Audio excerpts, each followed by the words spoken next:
We're Original Self, and what? We're here in Dell's Den. Yeah, Dell's fuck Den, it. Let's Original go. Self. Yeah.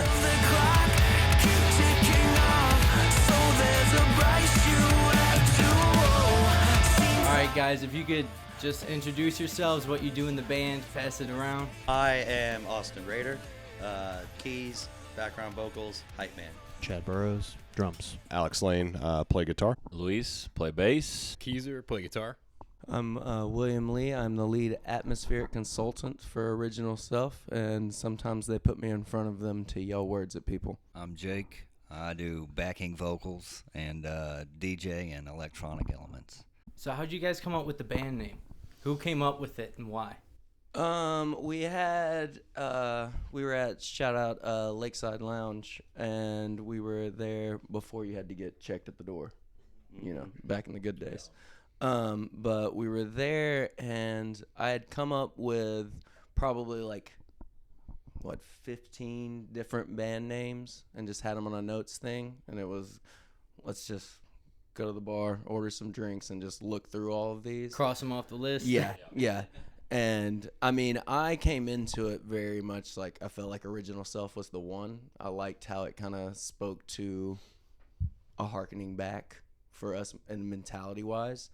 And just as soon as I kind of said that, everybody was like, yeah, fuck it, that sounds good. So you used your lyrical powers to kind of manipulate everybody Yes, into absolutely. choosing the one you My wanted. lyrical powers, absolutely. So I really just taunted them into this idea that they had a choice, and it was going to be Original Self. So here we are. I was about to say, do you remember what the other ones were? Hollywood Blonde, I think it was. Hollywood Blonde Yeah. was one of them. And Obviously, he's going to be Original Self. Yeah. Okay, whatever. Yeah, there were quite a few different ones that maybe we'll see the light of day as song titles. Yeah, some of them became song names, like Left to Break. So, what? Speak softly, carry a big stick. You know? Oh, okay. Or a pair of sticks. Okay. All right. That'll work. Yeah, so that's how we got the band name. We carry a big stick or a pair, and that's your Original Self. So we're in Nashville, Tennessee right now. This is where you guys are based out of? Is it Yes. where all of you guys are from? No. I think only a few of us claim. Originally Florida, Panama City. He grew up here. He grew up here. Grew up Originally from Indiana. Indiana. Yeah. Been Midwest, same here. Here, yeah. Been here for about, I'd say, a little over 15 years, so. Oh, shit. Yeah. You don't miss Indiana? No. After how the world is shifting, it's kind of like, man, I'm kind of glad I'm here for as long as I have been. So yeah, I'm satisfied. Yeah. I'm from an undisclosed location with a opioid crisis. Let y'all figure that out. Yeah. Any drug problems in the band? No, not currently. No. No, that was all in the earlier days. No, but was it actually a problem or was it just fun? No. I've never had a problem with it. I didn't try drugs until I was like 24 or 5. Except for weed. Yeah, I was weed when I was 16.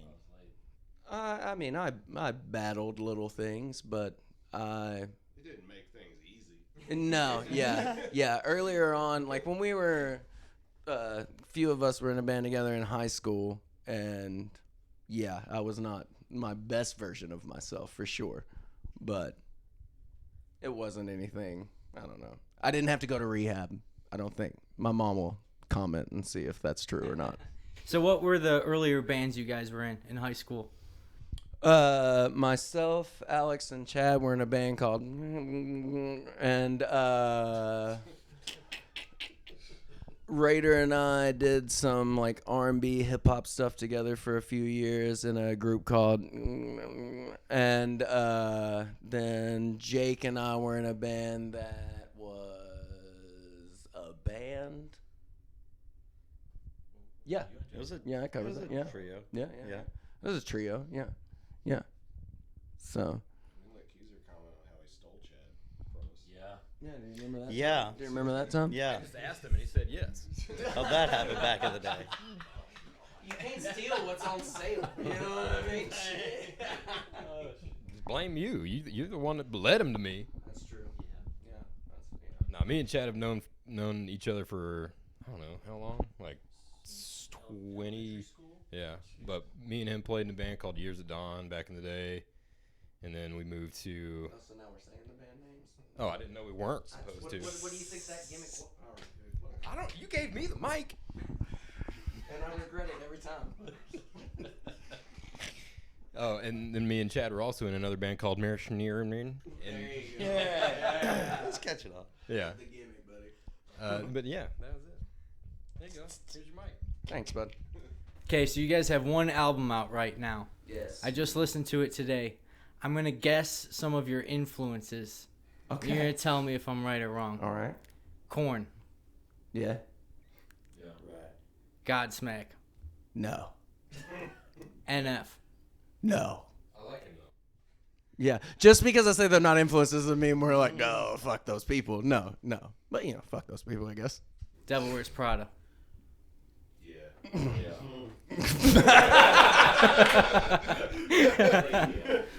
I love Double Wears Prada. It's okay. It's okay. So I'm guessing more of, well, metalcore, obviously.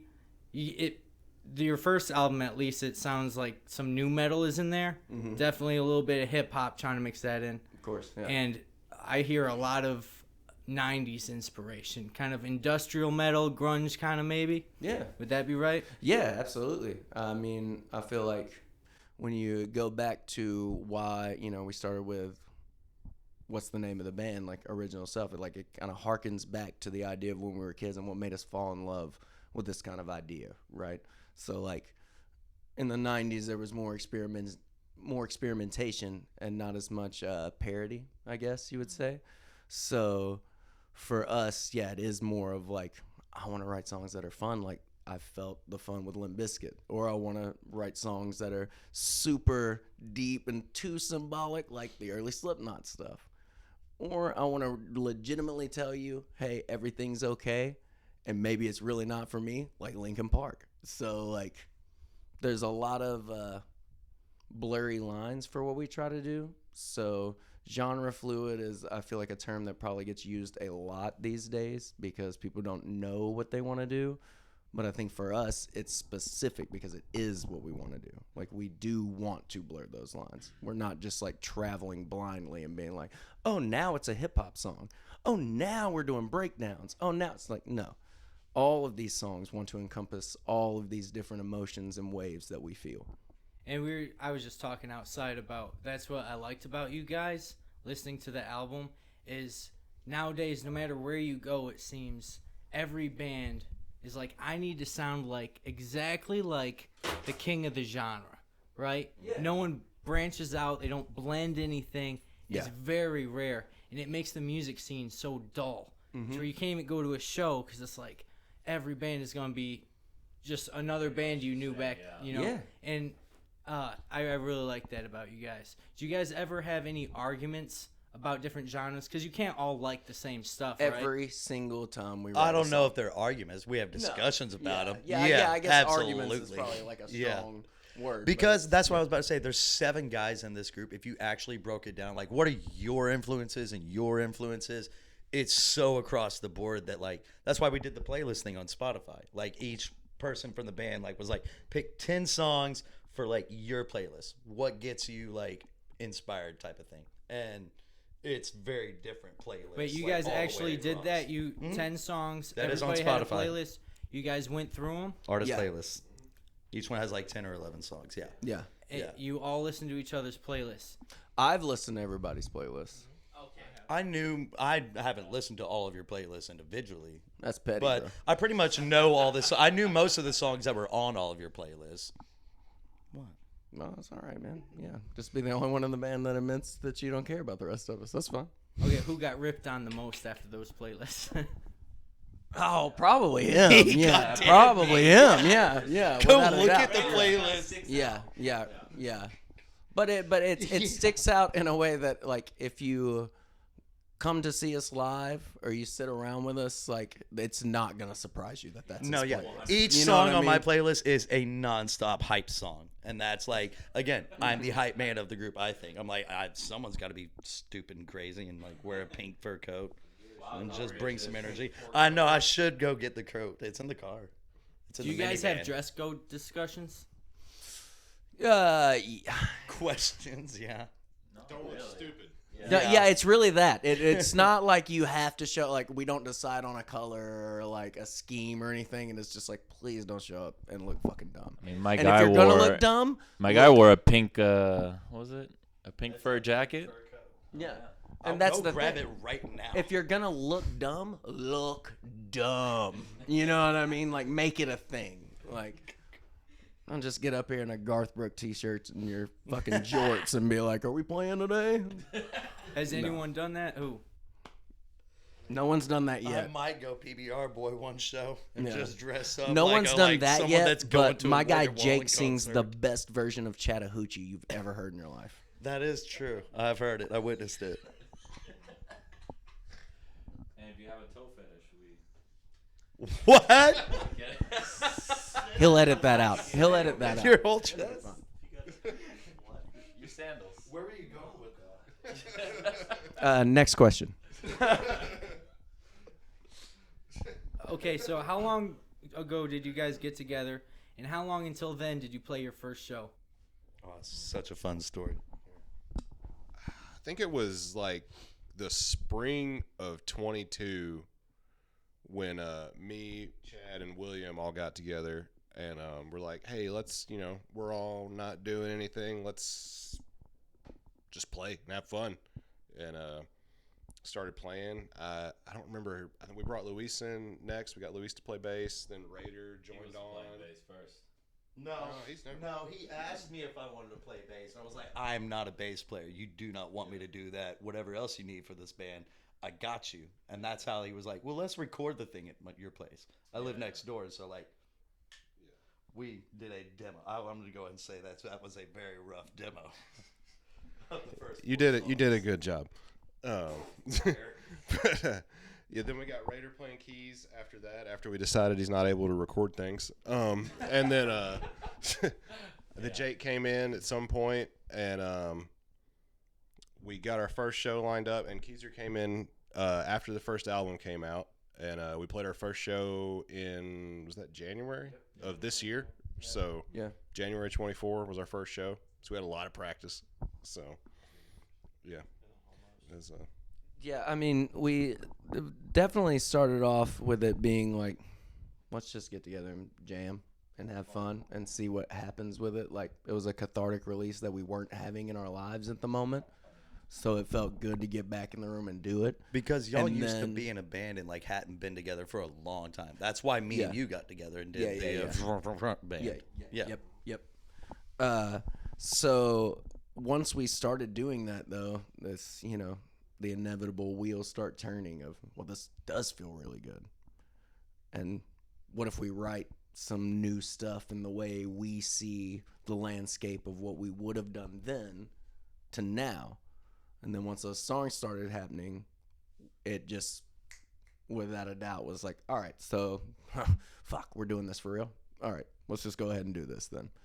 And booking the show and getting ready for it. We didn't want to just be, guys coming out of their garage and playing songs that you see every day, especially with us being in Nashville. Like, there's a show every day, right? And these guys will go play wherever they can, and God bless them, they should. But for us, that didn't feel as valuable as taking our time with the art of it, with what we were hoping would be the experience of it, and building something that we were going to get on stage and be very proud of and not experiment in front of people as much. So once we did the show and we all got off stage, it was like, all right, what's next? Everything goes from here. Okay, so when you guys started jamming just for fun, did you guys start recording, or was it just like jamming in a spot? Were you like working on songs? What songs were those? Pretty much started writing songs from the jump. Yeah, like I think right from the get-go, we started writing stuff just because that's how my mind's always worked. Like, Were you tracking, like demos? No, that happened probably You guys a had, year like, 4 after. songs. I think Yeah. you had like 4 songs fully written and rehearsed, and then you were like, all right, we got to lay these down. Yeah, I think we roughly recorded 4, and then we wrote 6 more, and after that, and dropped the full album. It was like a year and a half after we got together or so. So we write a lot by, like, we're in our houses and like something just clicks, inspirations. We bring that to the table, and then like that inspires the next person, and it's like a wave effect. It's like he'll bring a riff. There's a lot of then, like, iPhone yeah. recordings around that have like the ideas that we all go back and listen to and share. Like, listen to this idea if you have something to add on to it. But those are just like set an iPhone in the room and just be like, all right, just so we have it, like a memo pad type of I mean, thing. like Dream of the Endless, we were practicing another song, and I was just fiddling with my bass, and I remember William just goes like, he overheard the thing, and he's like, hold on to that thought. And we came back to it later, and that became Dream of the Endless. So it was pretty cool. Keezer brings a lot as well. We've got the riff machine. Riff machine, Keezer, yeah. And we've got like 6 or 7 in the chamber. So And he's got like 30 or 40 in the chamber. So. Yeah, he wasn't even in the band at the first show. He was playing a different band, right? In our first show, In the he first played show. in both. Oh, you were? Directly in front of you. He was right there in front of you, bud. That's why you kids shouldn't drink Angry Orchards or White Claws.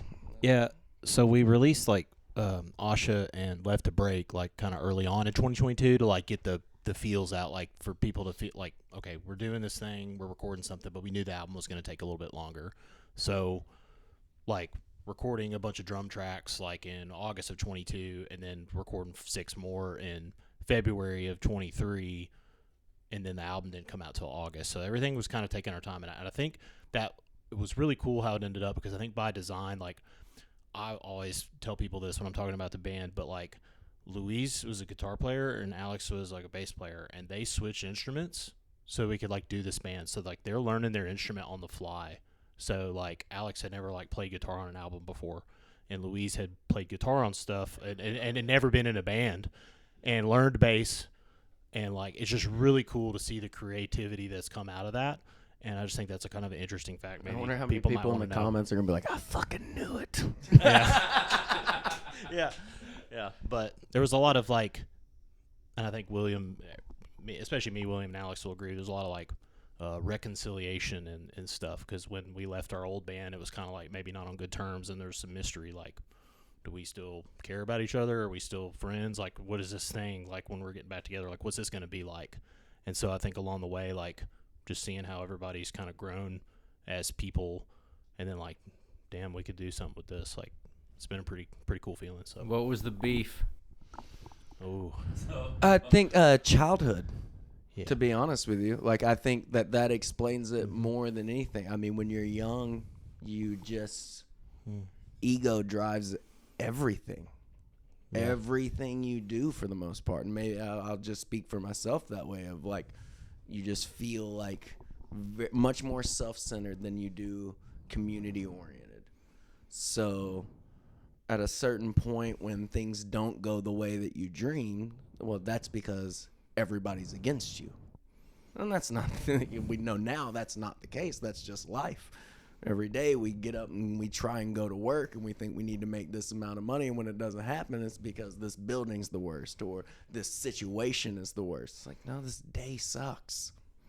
If you will get to the next one, you have another opportunity to try again. And that's not as easy to see at a younger age because there's so many more next days in your mind, you know, like now for us, it's not like everybody wakes up and goes, well, thank God I'm not dead. But like at the same time, you're like, you start to feel this way about time and the people who actually matter, and the little arguments you got into when you were young stop making sense. And the feeling and the experiences you had on a higher level start to become the things you wish you had back. So it really wasn't like, I agree with that. you know, when we say like, you know, like a beef, we're not, you know, we're not Dot and Drake or anything like, Yeah. but at the same time, it was like, it didn't feel like we were ever going to find our way back to each other. And then once we did, it wasn't like we've got to chop this up and figure this out together. Like we got to talk about some things. It wasn't. Everything was already dead the moment everybody walked into Diamond Sound and wanted to be a part of this. It was just pretty much Actually, over. As soon as I walked in, I had never met them, and I could say it didn't even feel like, it just felt like you all were already good friends. Like that wasn't even in the room. That aura, that you know, energy. It was just fun. As soon as I came in, we played, and it was a lot of fun, and we haven't stopped since then. Especially when you start jamming, Yeah. that stuff just dissipates into thin air. For sure. Do you guys have any memorable experience from writing those songs on the first album? Any situations that were funny or really crazy? I can remember the first time that I did the rap verse in Dream of the Endless in front of these guys. Yeah. And almost having to stop the song afterwards. And I mean, like, that's what you're going to do. I think we have that clip to some. And it just being like, yeah. And they're like, not in a bad way. Like, all right, run it back. Like Chad being like, all right, let's go back. Let's go back. Let's start that right from the top. I think I lost my place in the song. I was like, oh, this is what's happening right now. I was not expecting that. Like, it was a cool moment. I know. I wasn't in the band when they were first like writing it. It was just you. It was just the four of them, but William was like, "Yo, I mean, if you're around, you can come over and hang out." And I like grabbed the iPhone. And I was like filming everyone. I was like, "These guys are onto something," and I was just trying to capture like behind the scenes stuff for them, so that like maybe they could post it later or something like that. That's just kind of like a thing I do. I always have the iPhone out, but I knew then I was like, oh, these guys are fucking on to something. They're doing something real here. This is going to be a band. Like, this is not just a jam. And even with that, especially with that first album, like, I just remember, like, the first time we did Even Out. And, like, being like, well, the second half's going to be his. And, like, to that moment in time, he's, you know, DJing and kind of like a mystery. My man Jake is a mystery. All right? Don't ask him about it. That's not for you to know about. That's just what I'm telling you. And it being like, okay, so the second half he's gonna take over, and then being like, well, what's he gonna do? And then this massive breakdown happens, and the most guttural sounds come out of the most like unsuspecting, like chilling, hanging out, talking to you about movies guy. 100%. And everybody's like, oh, so you gonna have to do that more probably. We're gonna need more of that. Yeah. Yeah. I do it when I'm needed. Yeah, we had one of the first song we started playing together was Hollywood Blonde. Didn't make it into any of the EP stuff, but we were Well, it did become New Hollywood. But it became New Hollywood, and we kind of reversed the riff a little bit. Alex did some like smithing on it, and Hollywood Blondes felt very similar to Left to Break because we wrote them around the same time together. So I was like, okay, we're doing stuff a little bit different in each song, but it all kind of sounds like us. And the album kind of turned out that way too.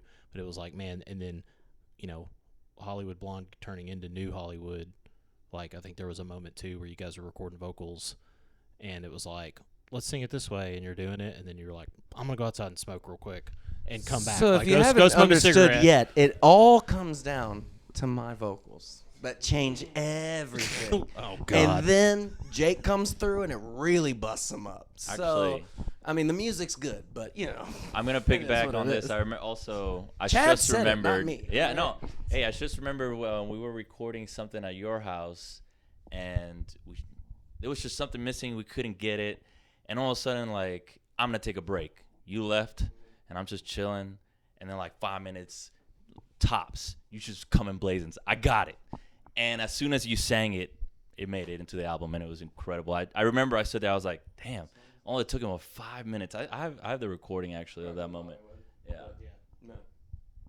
So again, yeah. And also BSC. Was it BSC or no Foundation? Keep throwing the compliments, brother. I'm here for it. Let's go. Sure. Tell me about it.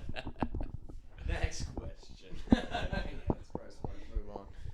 All right, so you guys said you started recording 2 songs just to release to everybody while you work on the rest of the album. What was your process of recording like? Did you just home studio this shit, or did you go to a studio?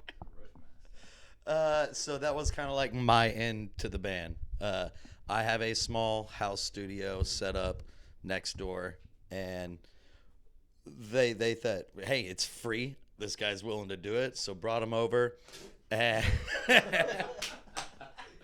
Raider, that's a cool story. He's talking about the new. He's talking about the new songs. That's a different story. oh, you're talking about the new songs. I thought you were talking about the first 2. The original song. No, he Yeah. said the new two. Are you talking about the 2 that are coming out next? Let's stick to the Okay. album. Okay, yeah. Culture shit. Yeah, so Left to Break and Asha. My bad. Yeah. They came over to record those, and I am not a recording engineer, but kind of like put myself on as one just because I know how microphones work and how to record, right? And we got those 2 songs like done, and they sounded all right, but the mixes honestly were pretty shit, to the point that when we actually like took these songs and re-recorded them with a different engineer, this dude turned around in this chair and he looked at me. He was like, "What were you doing, my guy?" I'm like, I don't know. But while we were doing all that, I was able to like play the synth and stuff and like add some background noises and stuff. They're like, "Well, that's cool. We want you to do that, but you don't need to record our stuff anymore." And that's when we like took them to another guy, and they were like, "Well, if we're going somewhere else, we need to add like more songs to this, right?" And right. Okay. I was making sure I'm not like going off the rails here. Yeah. Joe Dirt.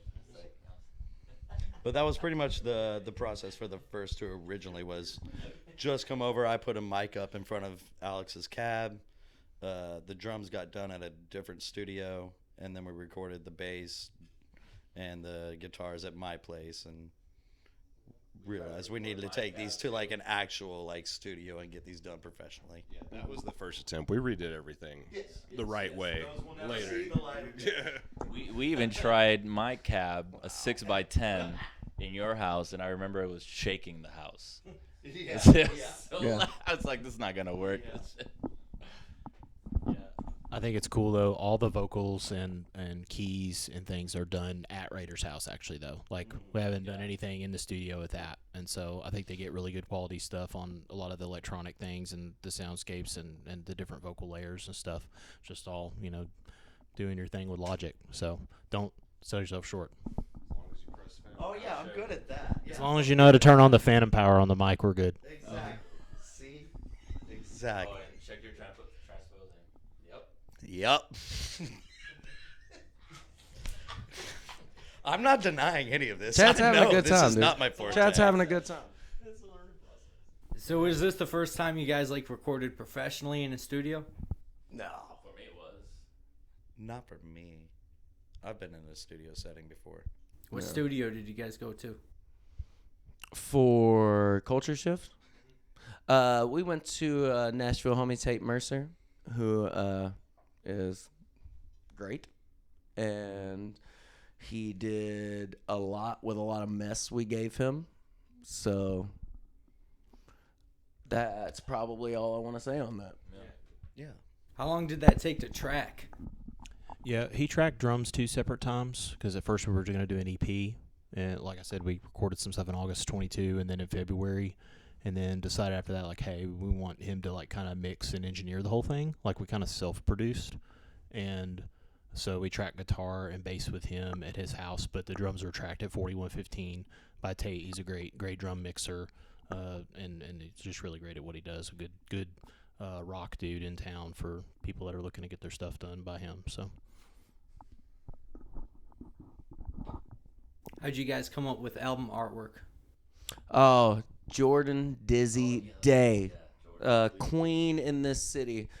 Jordan Day, we love you endlessly. She's about to have a kid, and we are so happy for her. She actually has drawn up a few of my tattoos that I have. Well, one that I have and a bunch that I promise her that I'm going to get. But she was one of the first people to kind of hear what we were going for and to sit and talk with, other than my queen, Sydney. Hi, babe. So when it came time to do our album artwork, it was like a no-brainer. I just told the guys, I was like, I have the best person for this. So I looked at her and said, think like the man in the iron mask, but you're trying to get out of it. And she's like, well, let's get rid of the mask and just go through the face. So I'm like, yep, you get it.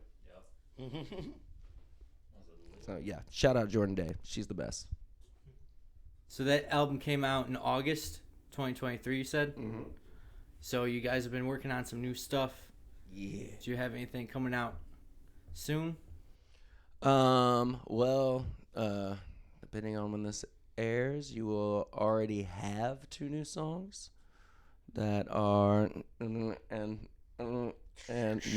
Foundation, yeah. Foundation and BSC are 2 singles for the summer that we're pushing right now, and with music videos that will be available as well. They are a much different edge to what we do. That's this guy. Am I The pointing Riff at Keezer? Master. I'm pointing at Keezer, right? Yeah. That's the Riff Master. Well, it's a natural evolution, I feel like, honestly, but it is a much harder, straightforward, let's get the point across than, again, the experimentation thing that I felt the first album was for us as a whole. You're going to get a lot more abrasive nature out of us and a lot more straightforward narrative about what we are actually going to do with this and what we want to present to you. So you're going to like it. Okay, so I'm going to say I heard the songs, and they sound cleaner and dirtier at the same time. It was like this, like...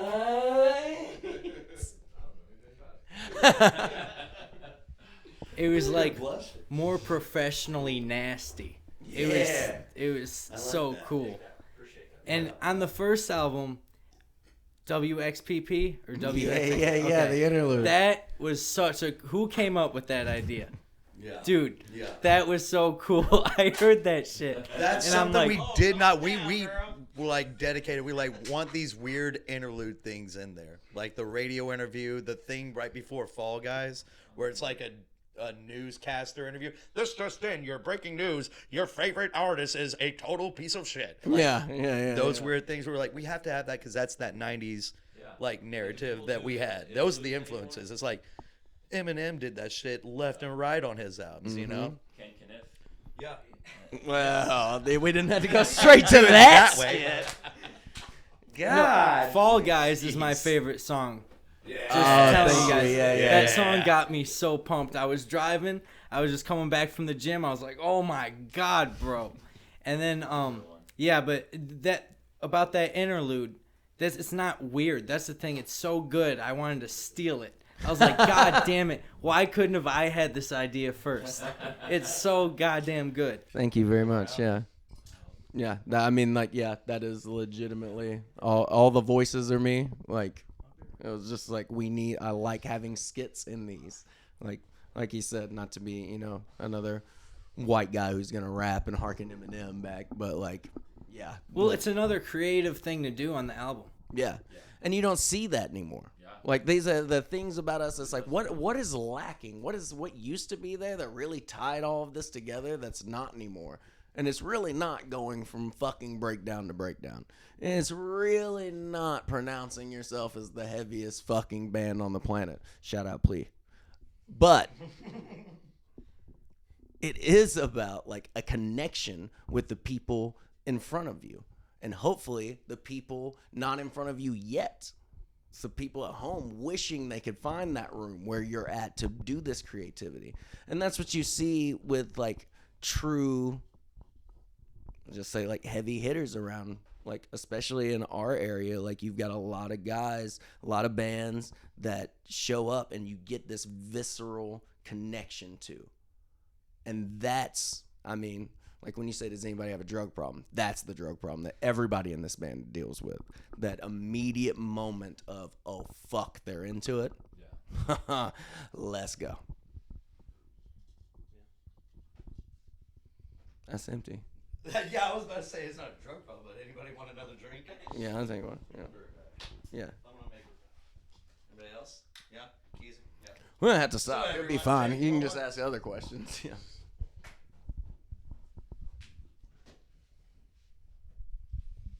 Should we wait till he gets back, or should we? We can keep going. Yeah. All right. Yeah, he'll be all right.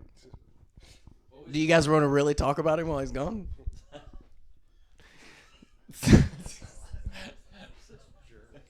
No, we won't do that. But when he comes back in, let's act like we were. So that way he'll be like, oh, no. Yeah, so, no, we'll cut that out. Don't worry about it. But, yeah. Hey, buddy, thank you so much. Ultra? Yeah, sure. Yeah. Oh, no, yeah, give one to Keezer first, yeah. No bush. from a guy. That's a Does like superpower. his She bush wants latte. a bush. I want you to understand that we are a very heavy band, and we do take this very seriously. We do not drink Mick Ultras because we enjoy them. We drink them because white women leave them on his buses, so that makes them free. So thank you, Tiffany, Sarah, Angela. I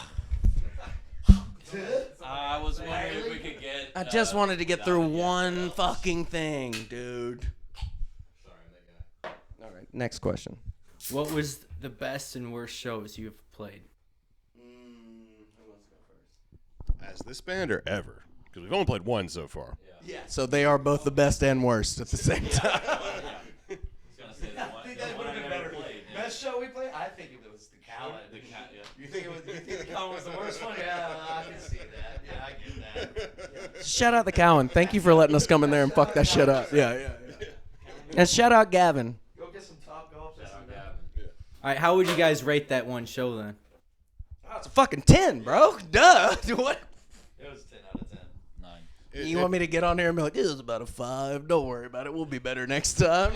No, it was a 10, dude. It truly and the was next one's an awesome. 11. Like, It was. Yeah. Like we put it on ourselves, promoted it, got our friends to play that we could get to come play, and it was a great time. Yeah. Shout out Hush. Shout out Far Between. Rose of Sharon. Nashville's Killswitch Engage cover band. Yeah, that's right. They're legit. Shout out Markmeyer.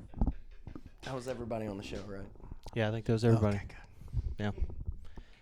No, it was super cool. We got to play through the whole album, and it was just a long time coming. And there was several friends that are respected, that were really good musicians that came and were like, I think you guys did it the right way. Most people are just in such a hurry to get stuff out that they're just like, well, we got to play a show. Well, we got to put out these 2 songs, then play a show, and just play shows and play shows and play shows. It's like we waited probably a little too long, but like a year and a half, 2 years, made sure it was quality. So it was like a super tight set for being a first show for a band. Well, and like there's a massive difference in doing this for vanity and doing it for accomplishment. And there's not a lot of people who get that. Like a lot of people just come straight out of their room Elaborate. so their friends see them do anything outside of their house.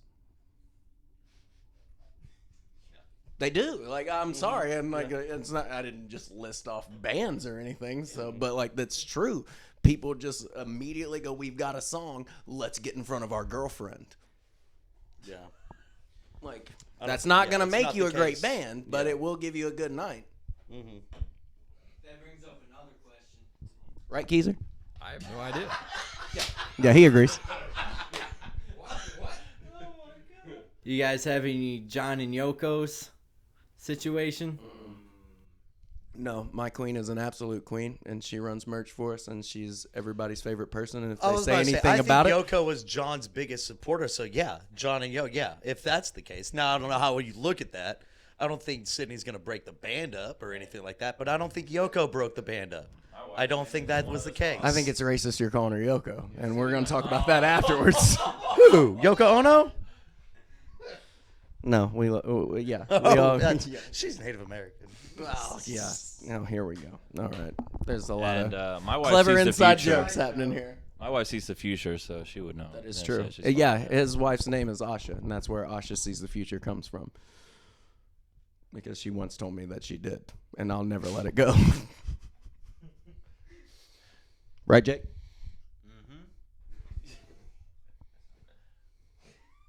Jake, what was your favorite part about working on this album? You talking about the album or the two songs? 2 songs. The two songs. Kind of like you said, as far as progressing our sound that we basically established there from that first album, just because we know now what we can do as far as like each individual talent here and there, and it's just basically progressing on those individual elements there and just turning this up a couple notches from, like, I'm not going to say we were tentative on that first album, but it was kind of testing our own waters to a certain extent, just kind of finding out how serious everybody was and wanted to do this band, and then everybody kind of got on board. And yeah, and I mean, like, when we're all in there together, you can really feel that vibe and then feel that progress, because I mean, it's all just sounding really good. So yeah, like, I guess my favorite part about it would be the energy that everybody is exuding while they're in the room. So yeah. But yeah, I can't wait until we get this next album basically under our belt and really show some people what we can do with our feet. Yeah. It'll be solid.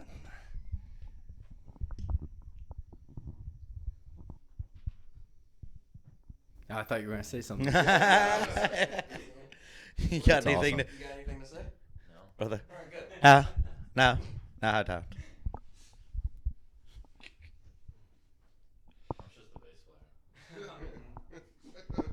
All right, so when you guys are writing songs, is it like the beginning where you're just jamming around, or are you guys tracking, listening back to it? What's your process like? Once we got the riff master, things kind of like shifted. This man just like will send ideas left and right, and it's who hears an inspiration and who can add on to that. Oop, let me take that and let's work on that song and build it into something else. So far, I think that's a big part of what's come. Originally, just getting together and jamming and coming up with stuff, and then that started to kind of creep in from Raider and Williams, kind of like a more electronic and like hip hop background. It was like they were used to doing like really rough like demos and like making stuff sound really raw. And it's like there was even a song William had that we thought about. Well, what if we just did Williams' song to like just have another song to the arsenal, right? And it was kind of like, well, that's kind of his thing and not really what we're doing, but I think we're heading in the right direction as far as like what we could do as far as like recordings before. So not everybody has a home studio, and you know, when Keezer joined up, he's written really great electronic music for a while and has been playing guitar for a very long time, and it's like, okay, this makes sense. Like, use your best tools in your toolbox, and then make sure that everybody, with 7 members being in the band, make sure everybody feels included in that process. Like, we put everything in a Dropbox. Technology's like way cooler than it was when, you know, we were playing, 20 years ago when we started playing together. And so just that, I think it's been, even though it's like, oh, Keezer's a riff master and now it's just all on him. It's like, okay, maybe not, but like it's just been really cool to see it evolve, because there's still sometimes where we come in and are jamming something at a rehearsal, and that's usually where we make like full band like adjustments. So like usually I'm kind of musically like band leading at the rehearsal, trying to make sure that we're like maximizing our time. We just like pay for rehearsal space like hourly and make sure that and that You all gotta that break always down keeps our you, bills for him. Well, Chad. no, well, Just you asking gotta- about the songs. it's I think it's imperative to do that, because it makes you live ready at a moment's notice. If you're taking the time and taking the investment to do that, like, yeah, it's cool to jam in the garage.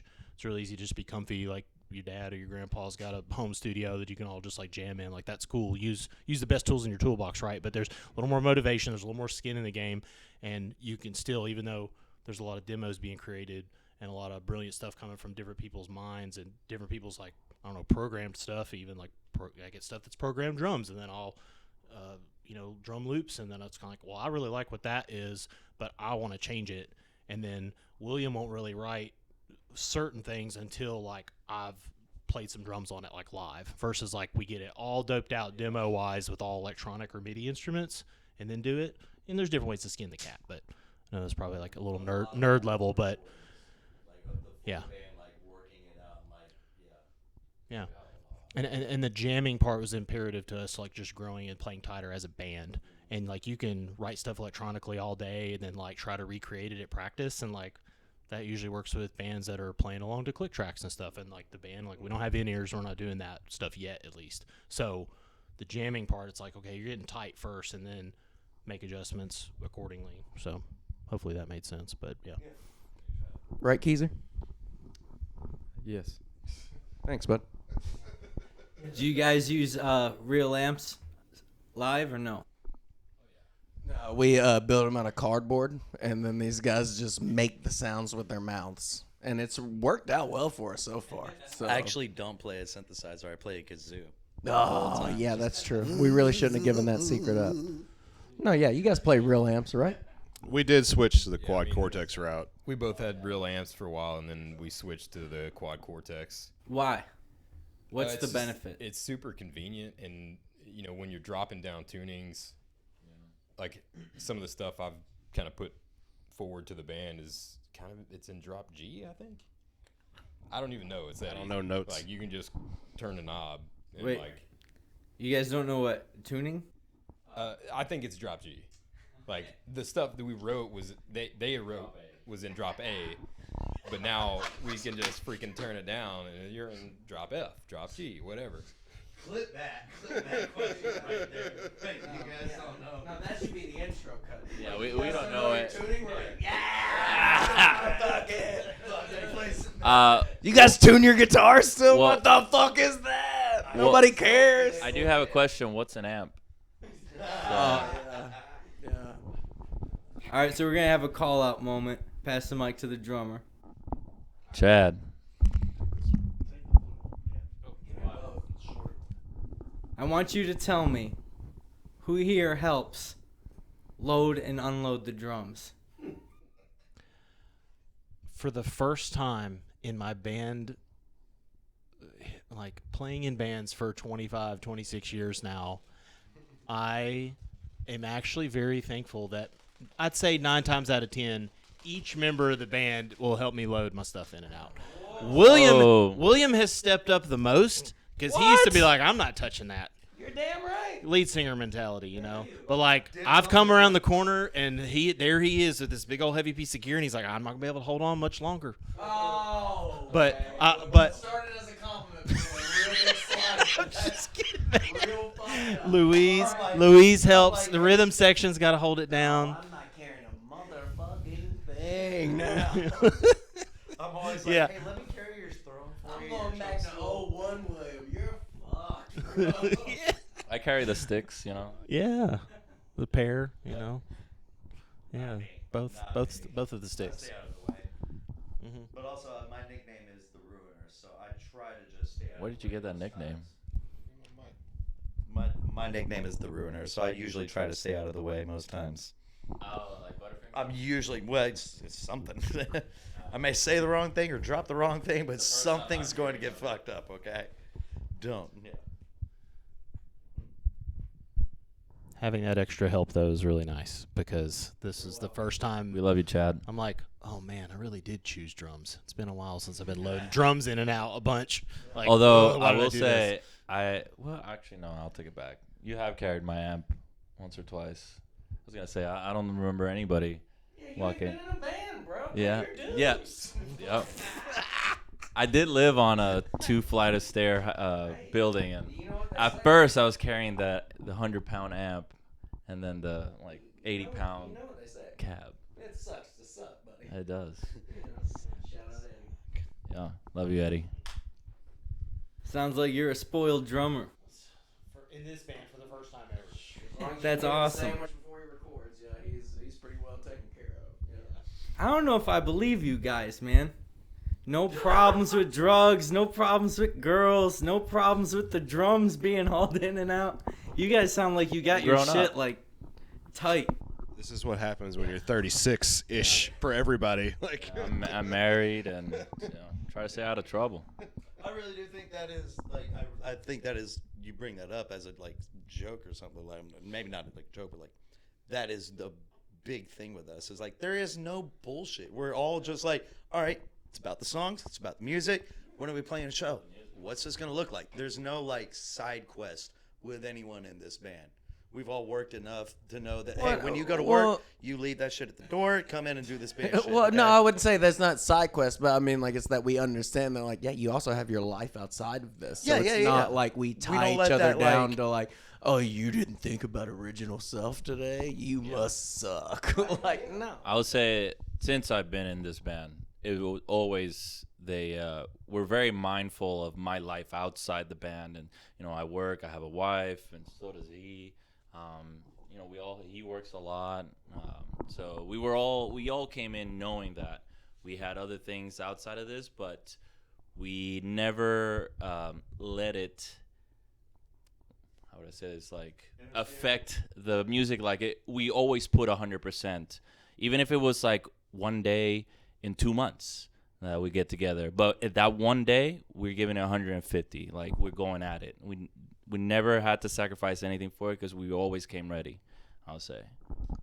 That's the good part about the reconciliation stuff I was saying in the past. Like we didn't have to necessarily like knock out any beef stuff from back in the day because we just kind of came in and we're like, oh, there's no beef. Yeah, man, there's no beef. Love you, bro. And it was like, okay, like well, let's do this damn thing then, So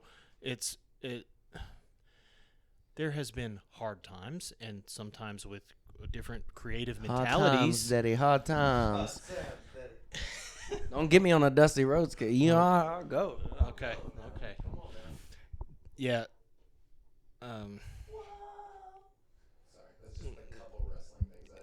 Yeah, you had to do it. Yeah.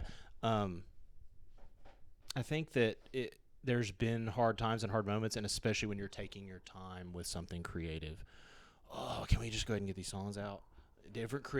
We're all very creative, but everybody has a different personality, and that can clash sometimes. But it's like how you handle it, like how you communicate, and maybe it's a good little segue into some of the stuff too. I mean, you're asking the questions obviously, but like, original self, what that name even makes me think of is like becoming like the best version of yourself. And there's a lot of like good self-help books or whatever out there, and whatever your life journey is and doing all that stuff. But it's like, if we're taking the time to like see each other through that lens, a more mature lens, because we've all grown up and we've all seen each other's like hard times too, even if we were at each other's throats about stuff back in the day. For the people that do go way back, like it's like, man, it's different now.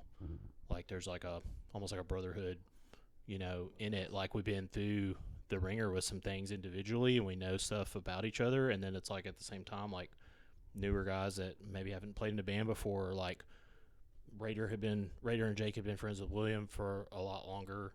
So it was like these friend groups like coming together. There's a little more like resilience in that. Not that there's hard times of like, when are we going to get these songs back? Like people are busy like with things, and we're trying to get stuff done. So I think that makes it a little bit easier, a little bit more understanding, because if our goal as a band is to help people through our music, as cheesy as maybe some people think that stuff sounds like, even though it's heavy music, man, like we want to impact people in like a positive way. And I don't know, we might talk about that stuff more later. But Well, what I was going to ask is how you guys keep everything so tight as far as not having any problems, not, kind of getting into each other's personal lives and interfering, and just it seems like you got everything so worked out. I was going to ask if you have certain rules or parameters that you lay out, but it sounds like what you're saying is it just comes with the resilience that comes from just time and experience. Yeah, I think it is the anti of not putting rules or parameters on it. Like that You is can come what to, does you can come to anyone in this band with anything that's going on, and we got you. We'll take time out of the music and be like, "What's happening? Let's talk." Like that is doing away with the well. Now I have this secret. Now no one like, well, now why is he not talking to me? None of that happens. Like everyone here is able to talk to anyone at any point. I think, and that's a big catalyst in like making a band have no drama. And I think from the jump, we've always said we're doing this for fun. We're not doing it to try and go make it and tour the country. Like a lot of people start that way. But if you want to pay us to tour the country, you totally probably could. Right. Let's But- talk about that. But there's not that inherent pressure where you're like, I got to get out. I got to go do this. We got to practice 5 days a week. Like, there's not that pressure. It's like we may only see each other like once a month. Like, you know. It kind of felt like that at one point during rehearsals, and then like I don't know if it was you or who it was, but like it was an eye waking like in the middle of rehearsal. It's like, guys, are we having fun? Are you having fun yet? What the fuck are we doing? Have some fun. Let's fucking loosen up. Like he's always constantly just like reading the room. Like, all right, he's not into this. Come on, my guy, let's go. Let's have some fun. We'll talk about it later. Do you need to talk about it now? Okay.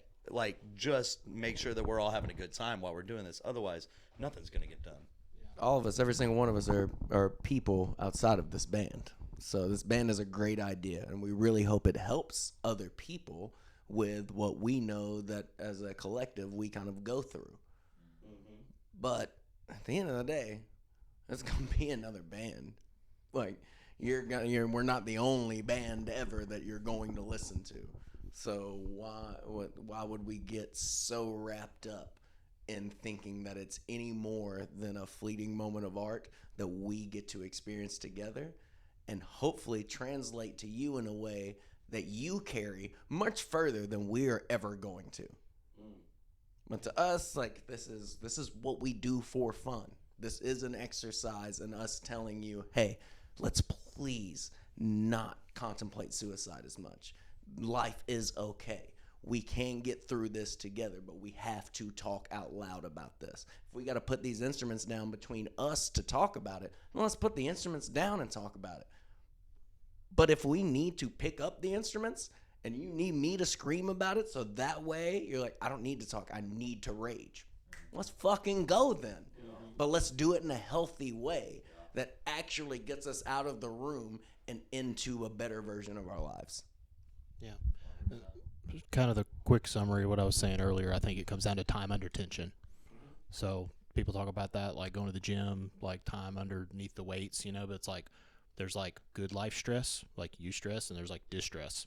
And time under tension breeds the resilience and stuff we're talking about in our own individual times and times as a band, and not communicating well as a bunch of 20-somethings stinky riding around in your Jeep Grand Cherokee and getting T-boned and almost dying and car wrecks and all kind of crazy stuff. So like there's everybody's got a story and everybody's got stuff they bring to the table, but if you're not able to communicate and or have the self-awareness enough to know what you're bringing to the table and where you're lacking, and you've also got to get outside of your own head and see if Rader's not having a good day, if William's a little off, because we're sometimes, with me at least, I get like real analysis by paralysis if I'm not careful, and these guys are always like checking on me, you know, when stuff's not going great. So I'm thankful for that. But yeah. Very nice. So it's just 7 guys who are all focused on the same exact thing. Yes. 100%. That is exactly what it is. Next question. No, but you know what I'm saying, right? Like, you guys are all, it seems like, 100% invested in this being a great time, right? Like, I've been in a band before. We had to make a rule. It was no crack at band practice. And, like, it had to be done. Yeah. Like, Sure. and but it seems like if everybody's there already not to smoke crack, but to actually do the music good, then everything's we show gonna up be and good. just pull our ass cracks out immediately. We're like, all right, let me see these cracks. All right, everybody's got one out. Yeah. Half moon rehearsal tonight, and then Yeah, We do full moon rehearsals are that's before show day. Yeah. Yeah. that's where the magic happens. Do you guys talk about your live performance a lot? Like, do you just go up there and see what happens, or do you orchestrate anything? No, it is very choreographed. Like it's loose. I would say loosely choreographed. Like it is very intentional what we want to do. Every single step of this is intentional. Like there's nothing that is by accident for us, and when it's presented. Like, there's things in our writing room that'll be like, oh, I hit the wrong chord. And I'll be like, oh, well, you know, that kind of sounds better. Like, that's not saying there's no accidents ever that we don't make the best of. But when it comes to us performing live, like, no, we are coming here with a singular goal in mind. And that is to get on stage and make sure that everyone else around us is just this little bit worse than us. Just this little bit. I'm not trying to shit on y'all, but I'm saying if you don't get on stage with that mentality, then just keep playing for your friends. Like, don't come outside. Because outside, we are trying to do things. Outside of that, we get on stage with like, yes, the set has to go this way. We want it to start here. We want it to wrap up here. In the middle of things, there might be some little like jokes we'll play on each other to keep things fresh. But, like, we very much want it to be, like, you came. You paid a cover charge to be here. This is not free. And we understand that and we take that to heart. Like, we are going to have to charge you. They're not going to let us not do that right now at the way we are. So since you paid, you better get your money's worth. And between guys who used to play shows for $5 as a door charge and be like, well, you know, like, we'll just get up here and try, to now when it's like, if you find a $5 cover charge and a good band, let me know. Like, I'll go see them in a heartbeat. I would love to, so I could bring them over here and we could play bigger shows with them. But like, you paid like $15 to $20 to get in here, and for a lot of people, that's not just something they can just wave off in the way things are. So when you get in here, and especially if you walk in there and go, look at the door guy and go, I came to see Original Self, you're going to walk out and go, holy shit, that was worth it. And if that's not the case, then we failed. Yeah, absolutely. Right, Keith? Intentional. Yep. Yeah. What do you think What do you think heavy music does for people?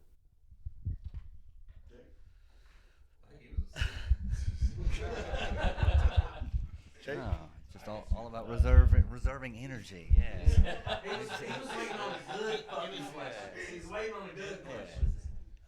I mean, heavy music means a little bit different to everybody, I guess. But I mean, that's why it's, I don't know, the audience is so wide, and you're really surprised about some people liking some heavy music, while the person right next to you likes a different type of genre of heavy music, just because there's certain elements, like whether it be like a black metal type of guitar or something like that, that just really sits with you, whether it be a very specific type of vocalist that doesn't even do heavy vocals over heavy music, that just makes that juxtaposition just a little different.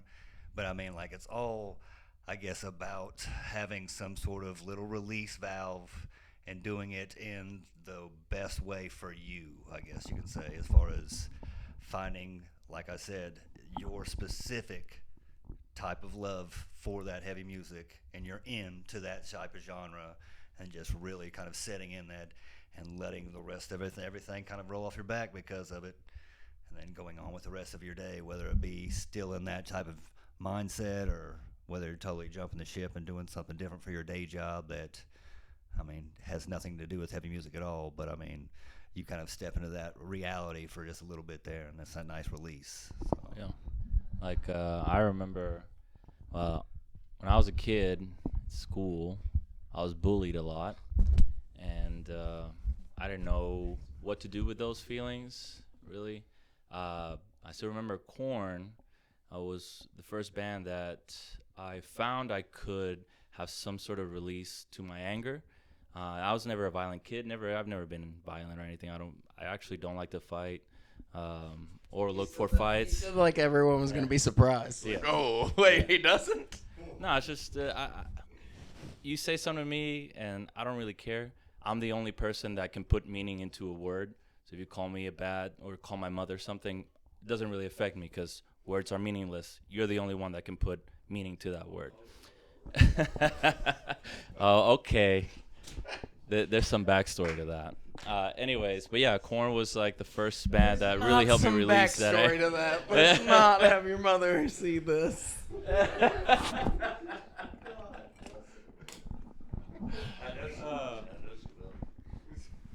She'll probably watch this. Yeah, she's gonna ask me. Yeah, but yeah. So heavy music definitely serves purpose in that regards. At least for myself, it really helped me out a lot. That's it. Yeah. Is Korn your favorite band? No. I don't want to know who it is. I just wanted to ask that. There's just like I said, they hold very near to me because of that. They were the first band that I listened to that were expressing things that I was feeling, and I was able to release those feelings through music, and it made me feel really good. I don't know what metal music does for anyone because I explicitly listen to Broadway musicals. See?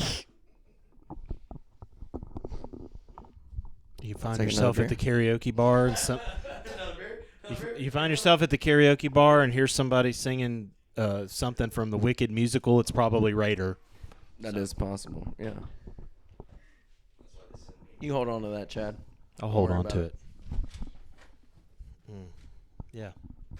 So you said no click tracks yet. Is that something you guys want to do? Yes and no. I mean, it's industry. It's an industry standard thing. Yeah, I play to a click in the studio. No, I meant live. And live, I play to a click. The rest of the band cannot hear it. So, like, we don't have in-ear rig or anything like that. That's a big investment. Doing that on kind of like the small show scale, like, yeah, it's nice and convenient. Like, you got the funding and backing to do it, and if everybody's prepared to do that, but there's a way, in our probably for the next foreseeable future with us, like, I have the click track, but they can push like a wedge mix to me. I've protected my hearing most of my life for being a drummer, so I'm not actually really deaf. And my in-ear monitors, most in-ear monitors have like a noise canceling and or just noise muffling for them being in your ears. So sometimes I'll just wear my molds, even if I'm not playing to a click, and it keeps just enough cymbal noise and just enough like monitor mix where like I can actually hear the band clearly, and I'm not getting stage amp volume and stuff. So, definitely eventually want to get to where like everybody's on ears and packs, and that way this minor cueing that William was alluding to with how stuff can be flexible, but industry standard stuff, especially with heavy music, like you gotta you don't have to, but I think for us and what we're trying to do, it's good to have things a little bit more organized, have things on the click track, and have things in Ableton, and be able to have backing tracks and stuff. That way, Raider and Jake we're exploring things about them getting a little more in and around on the stage, and they might not have their instrument with them, unless Raider wants to play the guitar or his electric kazoo or whatever he talked about. But is that an option? I don't know. You tell me. I really thought you guys Surprise! Surprise! I thought you guys would frown on it, but no, man, you're not a. No, you're not a number one. Shut up, Bennett. Hey, throw back Sophia. Let's go. Let's go. But yeah, so yeah, it's in the works, but having a firm foundation of the drummer playing to a click, I feel like for heavy music is good because the band gets used to that every time. So yeah. There's no way we fuck up the song. Can I ask you two questions real quick? Is that all right? First question would be the miracles of natural childbirth was what was the first podcast I saw from you. That was the last one I did that I uploaded. Yeah. And then you found us. Yeah. That's the question. What's the gap, or is there something about that I don't understand? I have two interests in life. Okay. All my life, it's been music up until my mid-20s. I found myself kind of around people that weren't improving my life. Yeah. And then, funny enough, through a 50 Cent book, I discovered entrepreneurship and business. Shout out 50. Shout out Yeah. Curtis Jackson. Let's It go. was amazing. book for 50 cents. No.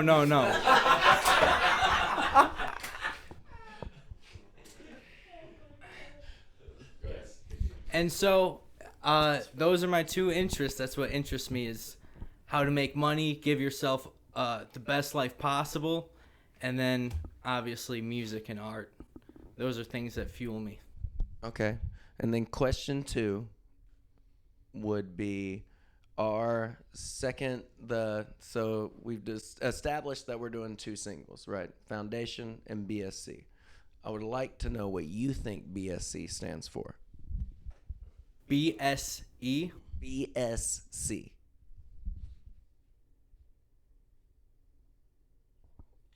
Bum sucking cockroach. God, I wish I thought of that. Wrong. Yeah. No. Oh, keep in mind, he will give $100 to anyone that actually guesses Yes, what he thinks BSC actually, stands for. 1,000%. If I'm you putting him on find for us that. in the comments of this or on our Instagram and you can accurately tell me what BSC is, I'll give you $100 from my fucking pocket right now.